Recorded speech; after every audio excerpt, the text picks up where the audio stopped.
like to share a matter of delight with the audience here. Today I am quite enthusiastic and happy because I have got the chance to talk in my ancestral home. My ancestors hail from Hosur. So this is the first time I am here and I have a chance to present my paper. And the second part is, I really have my own doubts if there is any energy and enthusiasm left in you people to listen to my speech on Hoysala architecture as of now. So, with a brief introduction of Hoysala architecture, before entering into my presentation, I would like to bring certain things into the notice of the audience, people here. Some unique observations.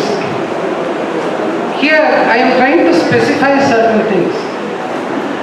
As we all know a fact, and even the previous orators have mentioned the same thing, that we still have a lot of ideologies and definitions which we are blindly following, which were set by the pre-independent scholars.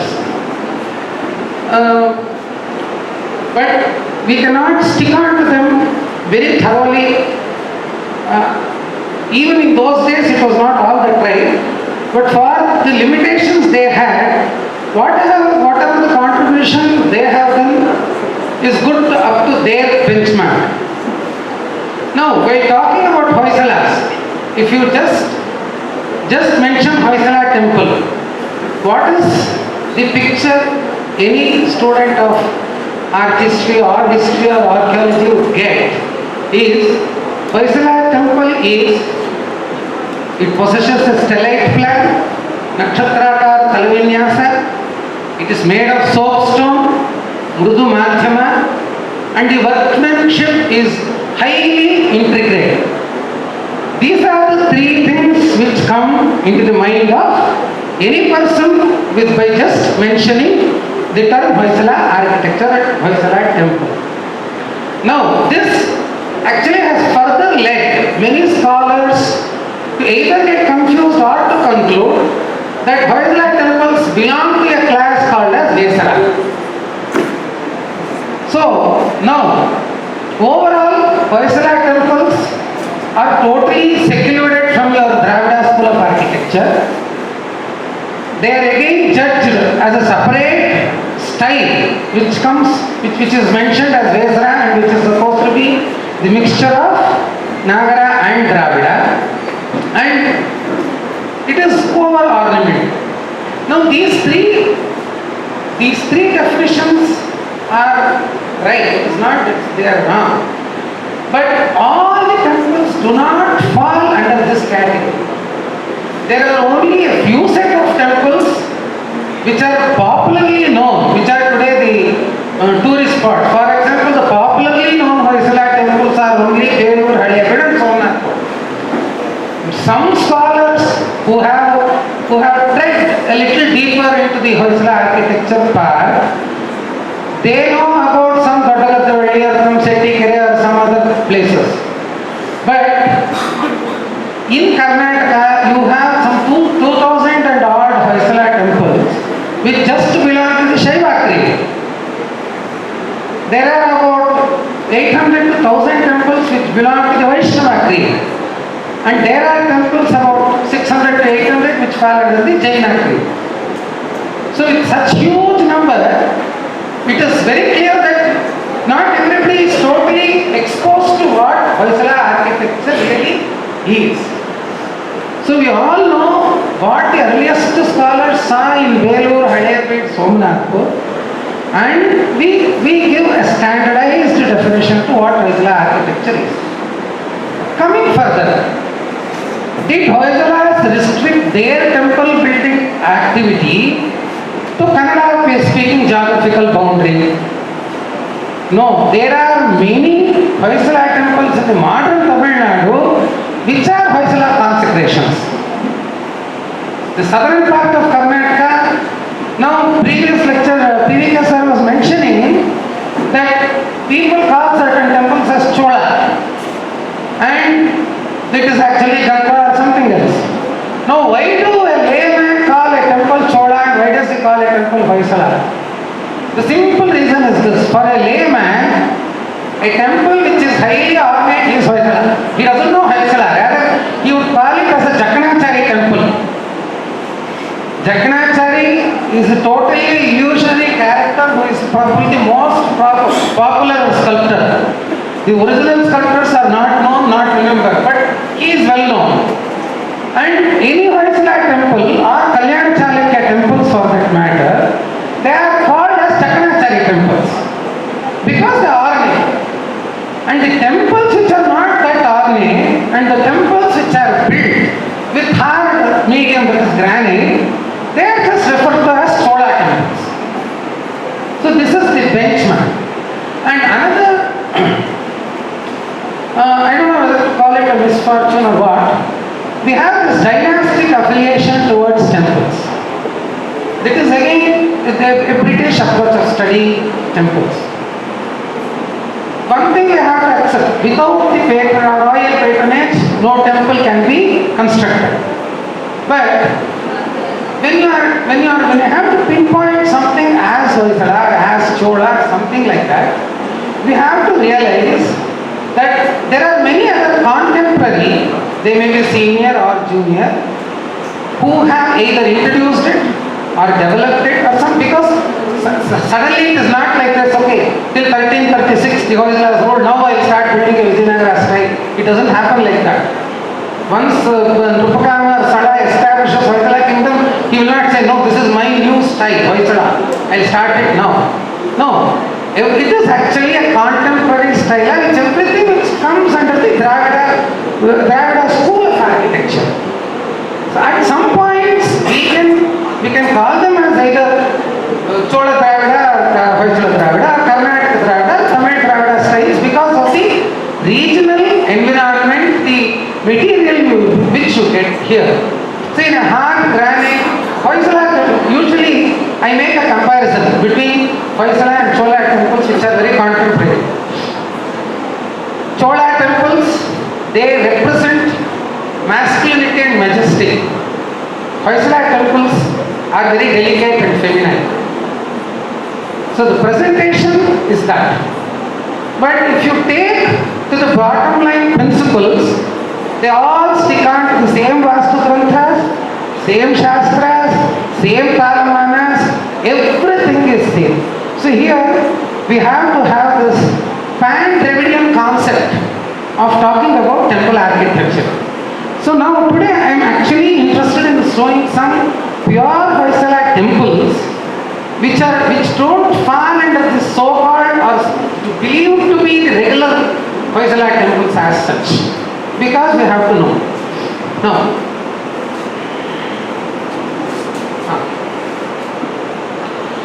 Now the concept of the kutas. Kuta actually refers to a hillock. And any residence of a god has to proceed further, taper and meet at the pinnacle. This form is usually referred to as Kuta in the Vastu Granthas. And I would also like to give as much as canonical definitions and sanctions for the architectural parts, because I really want students to know that the basic principle, the concept on which a temple is built, may it be in Madhya Pradesh, in Nagara or in Dravida, the concept is same. But the presentation is a bit different. Now, the kutas are usually, kuta is a pavilion which has a tapering tower which meets at the pinnacle, which resembles a hillock. The concept of Ekakota, Dvikota, Trikota, Chatushkota, Panchakota have been there in use from the earlier days. But the contribution of Hoysalas for this was they popularized this concept in a very strong manner. They have built temples up to Panchakotas. And here we see that the plan and the presentation is both Dravida and Vesara, and I will show you how you have to conclude if their temple is Dravida or Vesara in my further slide. See, this is a Ekakutu Vimana from Aralaguppe. Here you can see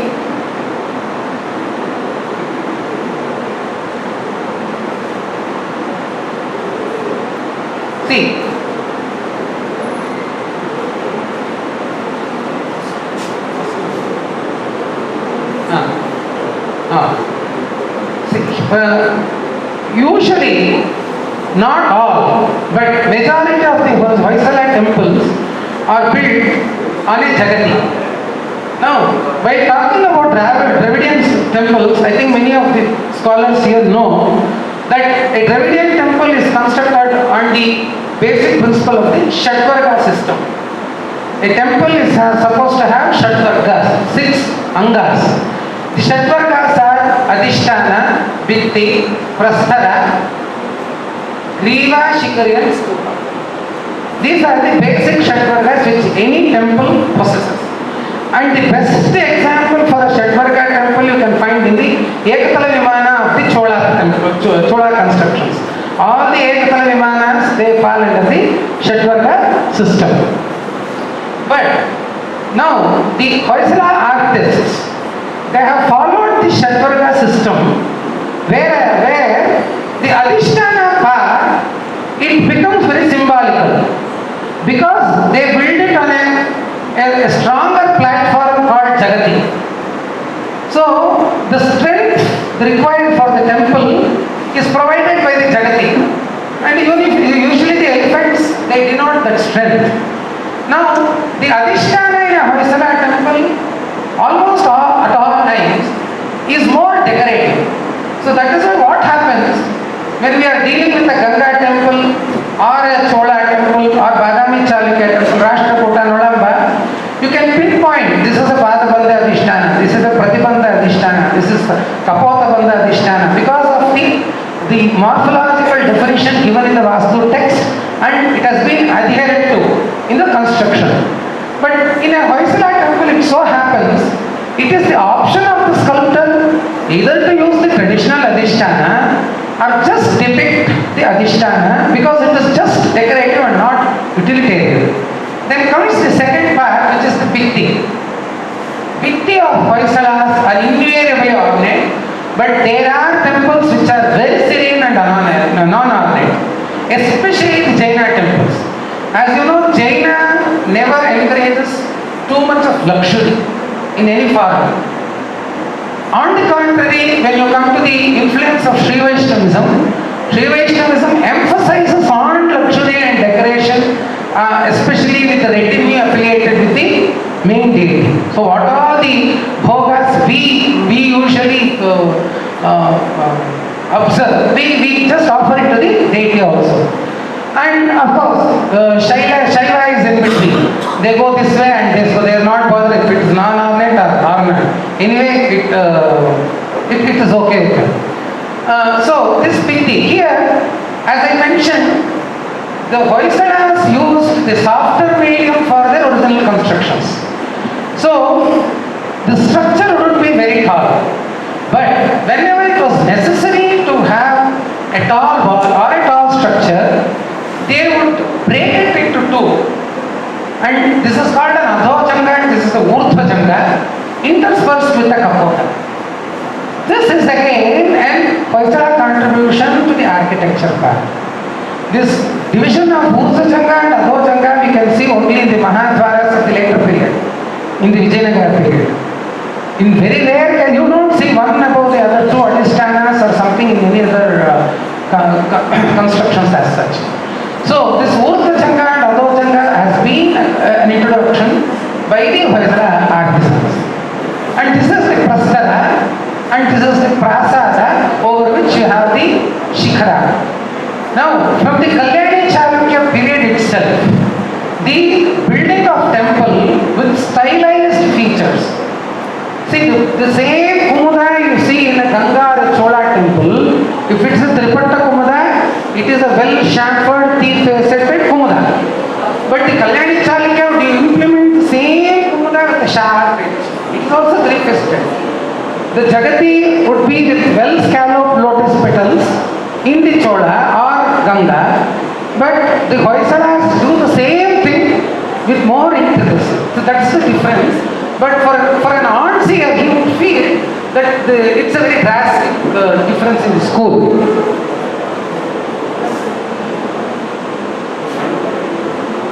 See, this is a plan of an Ekakota temple. Now, this I'm showing you that the stellate plan was not only limited to the Garbhagriha part or the Vimana part. Even in some cases, you have the Mahamandapa or the Goda Mandapa in between built in stellate plan. So stellate plan was purely an option. So this is the ground plan of a Ekakota Vimana. See, in Ekakota Vimana we mainly see a Garbhagriha, an Antarala, a Goda Mandapa and a Upamandapa or Mahamandapa. Now, this Antarala and Goda Mandapa, which are mentioned in the texts, are specifically called as Shukanasi and Navaranga in the Hoysala dialect in their inscriptions. Now, why is it called so? Because Hoysalas, I'll explain it when I'm explaining the elevation of it. Hoysalas actually, they had taken some elements from the northern Nagara style, of which one of the important feature is the Shukanasa. The southern prasadas do not possess Shukanasa. There may be very, very, very rare instances, but majority you can see, you can take Kailasnatha temple in Kanchipuram or the Ganga temples of Begur or anywhere. There is no Shukanasa projection for the prasada. But the Hoysalas and some temples of the Badami Chalukyas, they have adopted this architectural member of Shukanasa. No, this Antarala path comes directly under the Shukanasa, so they named it as Shukanasi. And usually the Hoysala temples, the Goda Mandapas were built with equal 9 bays. So that's why it got the name Navaranga. There were 9 Ankanas which were equal. Usually invariably it was equal, but if it was a smaller temple, the central bay was a bit expanded for the utilitarian purpose. So actually Mandapa is a pavilion. The word Buddha depicts it is closed. So it's a closed pavilion which is divided into 9 bays. So it becomes Navaranga. So this concept of Navaranga and Shukanasi was introduced by Hoysalas as known by their inscriptions. This is an example for Trikuta temple, and you can see here this temple, the Bhitti is very plain. The previous one you said was quite ornate, and the previous one has a stellite plan, but here the plan is also not stellite. So this is a Trikuta temple. This is another example of a Trikuta temple. Now, Trikuta temple need not always mean the Garbhagriha should be either side by side or something very approachable. Here you can see one Garbhagriha.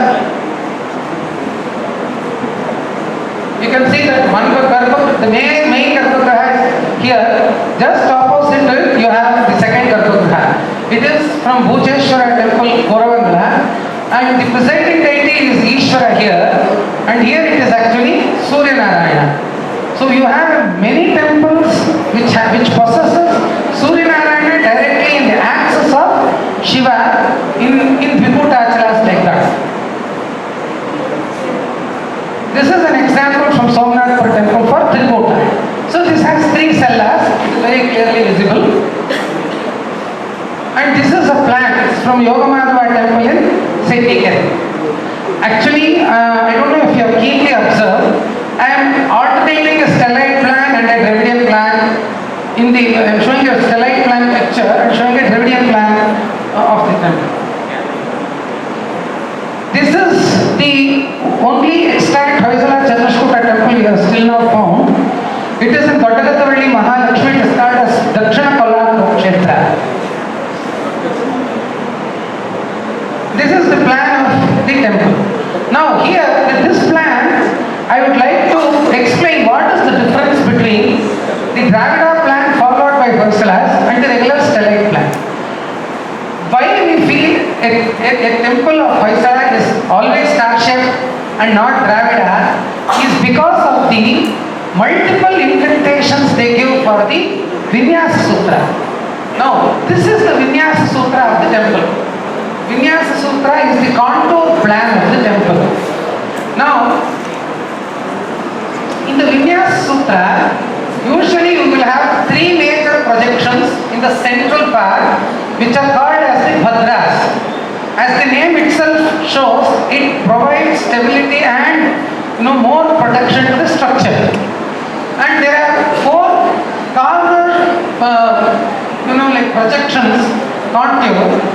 They are called as the karnas. If you see, this projects like the ears of a lion. So it is called a karna. Now, the karnas are usually square on plan. The bhadras are usually rectangular in plan, ayatakara and chaturashrakara. And in between, if there are any projections, they are called as pratibhadra and pratikarna according to their contour. Now, this, if you see, all these projections and the edges, they are all perfectly right angled. If you have to get a star plan, the edges and the ends, they should not be right angled. The right angle itself, it shows that it is just a projection of the central wall which runs straight on all four sides. So it cannot give. Actually, I could not get a photo from my collection easily. There is a beautiful depiction of how a star-shaped plan is brought out in a Kapishila of Amutapura temple. On the temple they have a Kapishila where you have a picture of a square being rotated to get this stellate plan.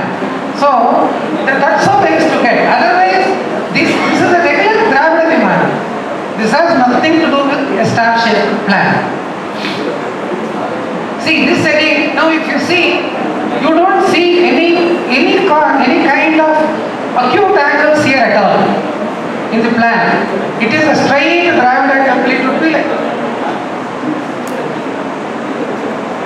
would be like the regular. You see, all these things. It's like any other regular Ganga Chola temple, and this is a Panchakota temple at Govindanahedi. This is a temple plan. See, here you can observe one more special feature. See, this part which it is shown, it is actually the Upana part. Upana is the lowest molding of the Adhisthana. That is actually totally square. The indentations they are not provided in the Upana level in this temple. They have started it only from the Adhisthana level. Now, this is actually, I had shown the same picture for the Ekakuta also. This is a Bhumija Vimana. Apart from Dravida and Vesara, that is the star shape, they also have built many Vimanas which fall under the category of Bhumija. So, Bhumija Vimana usually, if you see that from the lowest molding till the pinnacle, it will be like an Nagara temple. The moldings would be, they are vertical and they just get tapered in the edge. Now this is a regular Dravida Vimana which is found in Doddagattavalli. If you see here, these Shatvargas which I explained, you can see the Adhisthana, Vitti, Prastara, this is the Prasada, Shikara, Stupi, and in between the Griva. The stupa is also of stone. Now, this is the stellate part of the temple where you can see the Nakshatrakara Vinyasa. This temple can be considered as the Vesara temples because here you see that all the contours projections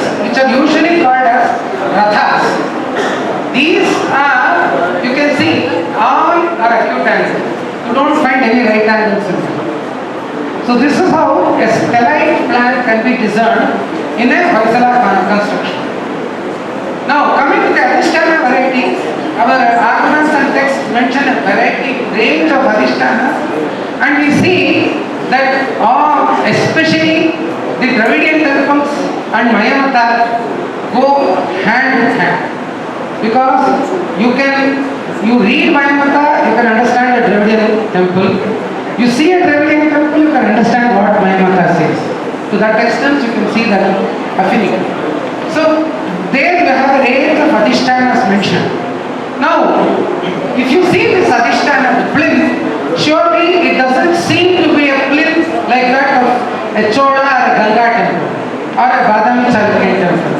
But if you see the Angas, observe the Angas closely, it is the same Angas utilized, only thing is it is more stylized, more intricate and more sharp. So you can see the Upana, Jagadipar, we were talking about scallop lotus petals.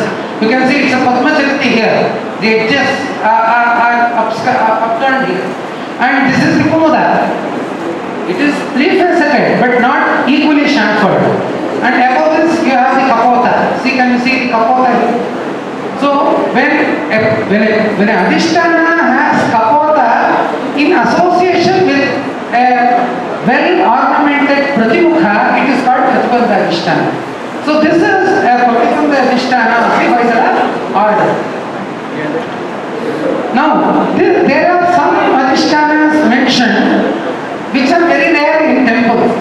Rather, I feel it is not being rare, but we have to be observant in recognizing them.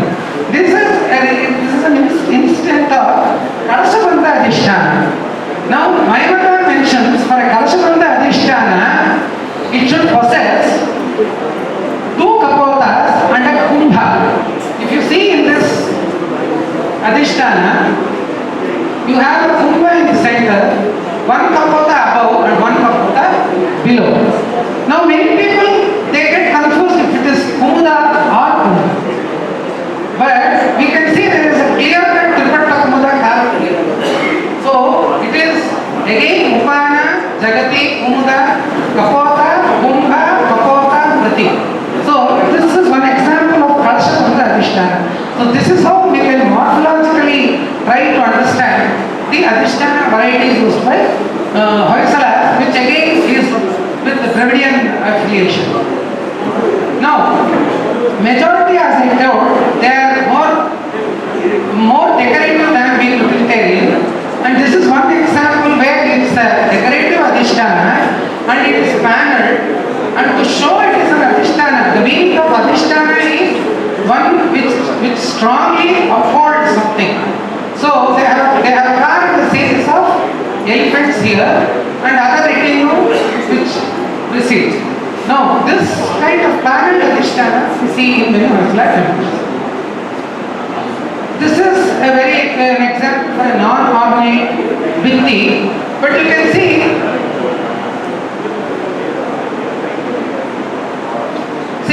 here again, whatever the texts mention, you have a Bhittipada, a Torana, a Koshta-like thing, you have Stambha Panjara, all the decorations mentioned in the Dravida text are found on a Hoysala Bhitti. Only thing is, in a Chola temple, the canopy you see will be more Dravida, either Shala, Kuta or Panjara. But in Hoysala you can see that they have used a Rekha Nagara or Bhumija Shikara for the Stambha Panjara. The only thing is they have just utilized it. This is an ornate, a regular wall with decorative sculptures we find. Now, other ornate members mentioned in the text, and we see is the Kumbha Panjara, the Stambha Panjara, and Torana, and this is Jalaka. Jalaka is usually the Jalavatana are the windows, perforated windows. Now, Hoysala artists, they had this efficiency of interspersing Jalakas with other members. So as the medium was soft, they would intersperse a Jalaka. Now This is textually speaking, it's a Valli Mandala Jalaka. You can see it has Vallis and Kubjas. It's a Valli Mandala Jalaka. But it is carved above a Stamba Panjara. And Stamba Panjara, I have some more time. Stamba Panjara is the counter motif of Kumbha Panjara, which is found in Chola and Vijayanagara temples. It actually has a very beautiful and metaphysical significance. Kumbha Panjara especially, and Stamba Panjara is also of the same order. See, this is the Stamba Panjara. As we all know, there is a famous verse from Bana's Harsha Charita, which mentions Namastunga Shirastumbi Chandrachandra Charade Trailokya Nakararambhaya Moonastambhaya Shambhave. So here, Shambhu, that is Shiva, has been eulogized as the one who is the foundation pillar of the three worlds. If that is the Shaivite verse, in Govindashtakam, we have the same concept. Lokatraya Pura Moola Stambham. So you are the foundation pillar of the Lokatrayas. So this concept of the Supreme Almighty being the one who upholds as the Moola Stambha, this verse has two significance. One, almost all the Kalyani Chanukya inscriptions and Faisala inscriptions, even the Vijayanagara inscriptions, have this verse as their Nandi Shloka, which denotes that Shambhu is the basic, like the withstander of all the words. And secondly, the Stapatya people, the Vishwakarmas who do the work, before starting any work, this is the verse they chant. And surprisingly, we have some versions of slightly modified versions, like the Trailokya Moola Mantapa Stambhaya Shambhave. So it is, he is the Moola Mantapa, the word is the Moola Mantapa, and he is the Stamba. So there are some, variations in the verse also, but ultimately they mention that he is the Stamba. Now this actually, though we feel it is a decorative motif, this is more clear in a Kumbha Panjara, but unfortunately I cannot show it in this presentation. But in a Stamba Panjara you can see, this Stamba denotes the deity. Stamba is either Hari or Hara according to the sadhaka's vision. And over the Stamba you have this Mantapa which denotes the word. If you have a Kumbha, you feel that the life which comes out of the water is also shown. So this is the actual significance of this motif. Now this is again a very common prasthana